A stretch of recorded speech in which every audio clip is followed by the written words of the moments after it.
इमरान भाई, आपका डेलीगेशन धारवाड़ प्रशासन से मिलना गया, क्या आश्वासन मिला आपको? लंबे समय से ये पानी की समस्या। सबसे पहले तो मैं उन सभी बड़े का मैं शुक्रिया अदा करता हूं जिन्होंने इस पंचायत का आयोजन किया, भिवाड़ी के लोगों में एक जान फूंकने का काम किया, उनको भिवाड़ी की एकता के नाम पर इकट्ठा किया, पार्टी पॉलिटिक्स से अलग हटकर इकट्ठा किया। सबसे पहले तो उनको शुक्रिया अदा करना चाहता हूँ, जिनमें सारे लोग हैं। दूसरी बात, हम वहाँ एक कमेटी प्रतिनिधित्व मंडल वहाँ गया, वहाँ के SDM से, वहाँ के पुलिस के उच्च अधिकारियों से बात की, उनसे कहा कि भाई किस वजह से तुमने ये लगाया हुआ है, यहाँ पोल्यूशन का कोई पानी, गंदा पानी नहीं है। उन्होंने भी इस बात को माना। उन्होंने 3 दिन बाद मंगलवार को हम सबको प्रतिनिधित्व मंडल को बुलाया है बात करने के लिए, और बात करेंगे वहाँ जाके सकारात्मक। आज पहली बार कम से कम लोगों के संघर्ष से, जिन्होंने ये मीटिंग रखवाई उनके संघर्ष से आज ऐसी बात तो हुई, कलेक्टर ने हमें बुलाया है। अब वहाँ जाके बात करेंगे, अपनी लड़ाई लड़ेंगे, और अगर उम्मीद सब लोगों को है कि पॉजिटिव आंसर आएगा और सकारात्मक उनका जवाब रहेगा, कुछ भी ऊंच नीच रही तो फिर दोबारा पंचायत रखेंगे, और फिर जो उसमें निर्णय लेंगे पंचायत के जो सदस्य हैं, जो कोर कमेटी है और जो धरना की समिति है, फिर उसके हिसाब से इस जंग को लड़ा जाएगा। जो लंबे समय से जो पानी की समस्या है धारवाड़ और भिवाड़ी बॉर्डर पे, तो आपको नहीं लगता है कि सरकार की नाकाराता है? 100% पहली बार ऐसा देश में देखने को मिल रहा है जहां प्रदेशों में एक सरकार, केंद्र में उनकी सरकार, और एक ऐसा आपराधिक काम कर रखा है कि आपको बॉर्डर को रोक करके बॉर्डर रोक रखा है, पानी रोक रखा है। वहाँ का जो मजदूर तबका है, जो हजारों की तादाद में यहाँ टेम्पो ऑटो चलते हैं, उनका काम बंद है। जो रेहड़ी पटरी वाला कमा के खाता है वो निकल नहीं सकता।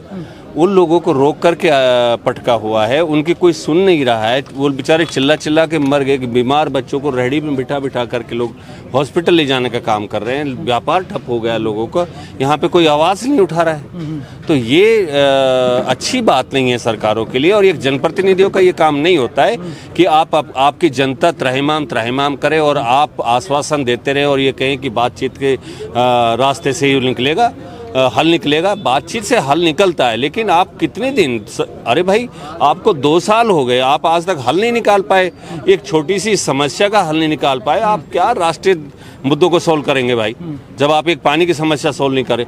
ये सिटी बसा है, भिवाड़ी सिटी बसा है, अनप्लान सिटी है, मानता हूँ, ये लेबर क्लास सिटी है, मानता हूँ, लेकिन अब बस गया, इतना बड़ा हो गया, इतने यहाँ पे 50 बिल्डर काम कर रहा है।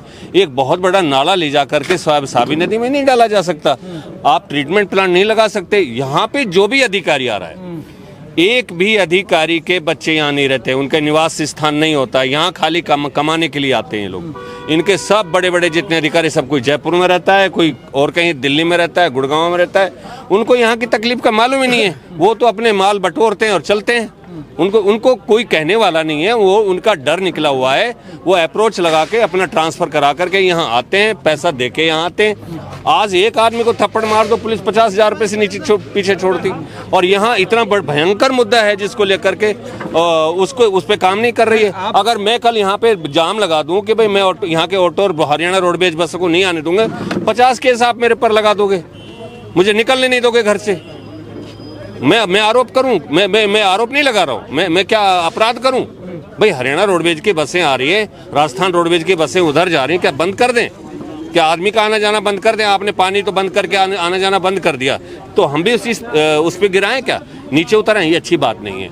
देखिए, एक समाधान होता है किसी चीज़ का, प्रतिनिधि होते हैं, मंत्री हैं, उनको समाधान कर देना चाहिए। बहुत बड़ा काम नहीं है ये, लेकिन जनता को तरसाना।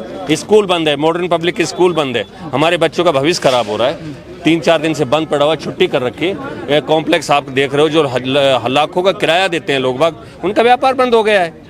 ये कोई बात है? लोग खुदकुशी की नौबत पे पहुंच रहे हैं। चुनाव से पहले बहुत बड़े वादे किए थे कि भाई स्टेट सरकार अलग अलग है, इसलिए एक सरकार बनाओ, ट्रिपल इंजन सरकार होगी तो पानी का सेकंडों में हल हो जाएगा। देखिए, आप भी जानते हो, मैं भी जानता हूँ, जब चुनाव का वक्त होता है लोग अपनी हवाबाजी करते हैं, हवा में सब बातें करते हैं। सरकार थी उनकी, उन्होंने तभी तो रैंप हटा दिया। रैंप हटा, एक रात रैंप हटा, जिस दिन चुनाव उसके बाद बंद हो गया। तो सारी जनता को जग जाहिर है, जनता मूर्ख बनती है, हर बार मूर्ख बन जाती है चुनाव के दौरान में। उस समय नहीं सोचती कि हमारा निर्णय क्या होना चाहिए, ठोस डिसीजन नहीं ले पाती। जनता भी हमारी बेवकूफ़, जनता मतलब, सॉरी मैं बेवकूफ़ नहीं कह रहा हूँ, लेकिन जनता जो है, जनता को भी सोचना चाहिए कि हमको क्या करना है। ये लोग झूठे आश्वासन देते हैं, इनमें नहीं आना चाहिए। अब आपका डेलीगेशन कल जो आज गया रेवाड़ी प्रशासन से मिलने गया, उन्होंने आश्वासन दिया, उसके बावजूद ये हल नहीं हुआ, तो आपकी जो यहाँ के लोग क्या देखिए, मैं आपको बता देता हूँ, स्पष्ट तौर पे बता देता हूँ। पंचायत हमारी कमेटी ने बुलाई, हमारे लोग इकट्ठे हुए, पंचायत का निर्णय लिया। भिवाड़ी की जनता त्रहिमाम है, उन्होंने हमें सपोर्ट किया, साथ दिया। तो हमारे जितने भी यहाँ पे जो जनप्रतिनिधि हैं, चाहे वो पूर्व हैं, चाहे चुनाव लड़ चुके हैं या हारे हुए हैं, जीते हुए, उन सब लोगों को मजबूर कर दिया, यहाँ आ गए पंचायत में। लेकिन हमारा ये कोई मकसद नहीं था कि हम उन सबको बुलाएं, सब आए, क्योंकि ये एक भिवाड़ी की पंचायत है। ये राजनीतिक मंच नहीं है, नेताओं का नहीं है, ये नेताओं का मंच नहीं है। और अगर मंगलवार को कोई ठोस आश्वासन हमको सरकार नहीं देती है और हरियाणा प्रशासन की तरफ से हमको कोई ठोस प्रशासन नहीं मिलता है, तो ये दोबारा पंचायत होगी साहब, और दोबारा पंचायत होगी। जब तक ये रैंप नहीं हटेगा, जब तक हम यहाँ पे आंदोलन करेंगे। आज जैसे पंचायत हम पीछे हटे, कदम हटे, वो पीछे बाद में हमारे कदम पीछे नहीं हटेंगे। हम लोकतांत्रिक तरीके से आंदोलन करना जानते हैं। मैं आंदोलन का नेता हूँ, मैं कर्नल बैसला साहब के साथ रहा हूँ, मैंने बहुत आंदोलन किए हैं और आंदोलन जानते हैं, आंदोलन होता क्या है। Thank you sir. और आज पूरे दिन तनाव का माहौल बना रहा धारोड़ा और भिवाड़ी में।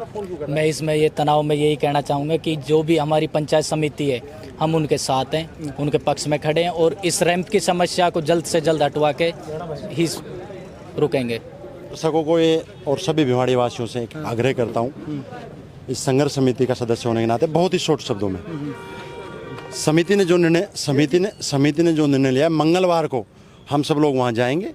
मंगलवार को अगर हमारी बातें मानी गई और हमारा जो निर्णय वहाँ जो रखेगी कमेटी, उसको सही तरीके से पुटअप किया जाएगा। अगर नहीं मानी गई तो यहाँ पुनः पंचायत होगी और वो पंचायत ऐसी होगी, वो इस रैंप को हटाएगी। इसलिए मैं भिवाड़ी वासी जो भी आए उनका सबका धन्यवाद करता हूँ, सब पत्रकार बंधुओं का धन्यवाद करता हूँ, सभी क्षेत्रवासियों का धन्यवाद करता हूँ कि आप इतनी तादाद में पधारे, इतनी भारी मौसम में, बारिश के मौसम में पधारे। आप सबका साधुवाद। आने वाले समय के लिए तैयार रहिए। अजीत भाई, आपको रोकूंगा कि इतने समय से, लंबे समय से ये जल भराव की और रैंप की समस्या है, क्या भिवाड़ी सो रही थी कि इतने दिन से? देखो, हम हमारा काम कर रहे हैं। भिवाड़ी में कुछ प्रशासन, जनप्रतिनिधि लोग काम कर रहे थे, हमारी सरकार भी काम कर रही थी। पहले काला पानी आता था, सही आने लग गया, वो उनका काम था। जब काम नहीं हुआ, पंच पटेल क्या होता है, पंच परमेश्वर कहा गया है। जब उनसे कुछ नहीं हुआ, जब यहाँ के लोग निकल के आए और यहाँ के लोगों ने सोचा कि अब पानी सिर के ऊपर से चला गया, आदमी देखता है, पेशेंस होता है ना। और जब इनसे रिजल्ट नहीं निकल रहे, रोज योजनाएं बन रही, आपके सामने देखो, ये आपके सामने देखो, ये भर गया, इधर देखो, आपके सामने, ये कैमरामैन से कहना चाहता हूँ, ये खुद ही भर गया जो पानी सोखने वाला है। तो इसलिए जब पानी सिर के ऊपर चला गया तो पंच परमेश्वर ने निर्णय लिया और वो निर्णय सर्वमान्य होता है। ये रैंप तो हटेगा, समय लग सकता है, 10 दिन 20 दिन, साल ही नहीं लगेगी, 10 दिन 20 दिन में ये रैंप तो हटेगा। थैंक यू बात करने के लिए। आ जाओ।